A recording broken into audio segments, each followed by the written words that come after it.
Thursday, March 14th, 2019. New Trump administration report softens language on Golan. The State Department's newest human rights report describes the Golan Heights as, quote, Israeli-controlled instead of, quote, Israeli-occupied, a linguistic change sure to fuel criticism that the Trump administration is bucking global consensus on Israelis' reach. The change comes as conservative U.S. lawmakers are pushing to have the Golan Heights recognized as part of Israel. Golan has always been part of Israel from the earliest days of our history, and has certainly been the part of the State of Israel since 1967 and more recently since 1981. Michael Kozak, a top U.S. diplomat who briefed reporters Wednesday on the Human Rights Report, said the new language did not reflect a change in U.S. policy towards the region. The U.S. aims to cut Iran's crude exports by about 20% to below 1 million barrels per day from May. Israeli authorities have opened criminal investigations of the death of 11 Palestinians who were killed by Israeli fire during the protests along the Gaza border in the last year. British MPs signaled their opposition Wednesday to leaving the EU with no deal on March 29th, which opens the door to Britain requesting a Brexit delay. Gunmen kill 8, including 5 children, in rampage in Brazilian city.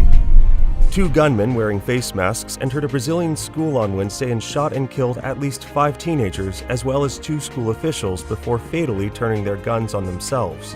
Before entering the Raul Brazil school in the São Paulo city of Suzano, the assailants, aged 17 and 25 and both former pupils, shot and killed the owner of a car rental agency from which they had stolen a vehicle.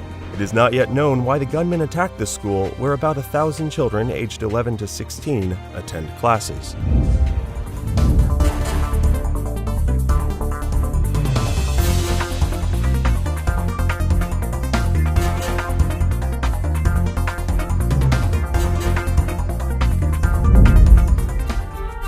Snow, driven by winds approaching 100 miles per hour, shut down schools, highways, air travel, and businesses in the Pikes Peak region Wednesday and left more than 1,000 stranded in their cars awaiting rescue.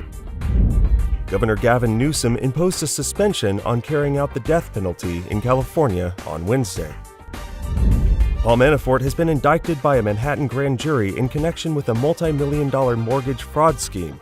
The charges came less than an hour after Manafort was sentenced to an additional 43 months in prison.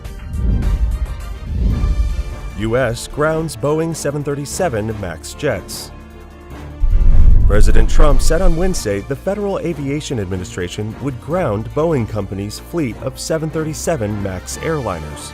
We're going to be issuing an emergency order of prohibition to ground all flights of the 737 MAX 8 and the 737 MAX 9.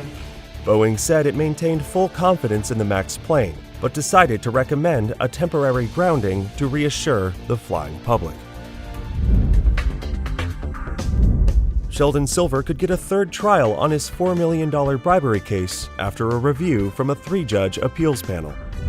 Governor Andrew Cuomo is backing off a proposal to reduce New York's Medicaid spending in light of additional health care cuts in President Trump's budget proposal. Cops rescue a lamb that was darting in and out of rush hour traffic along Brooklyn's Gowanus Expressway.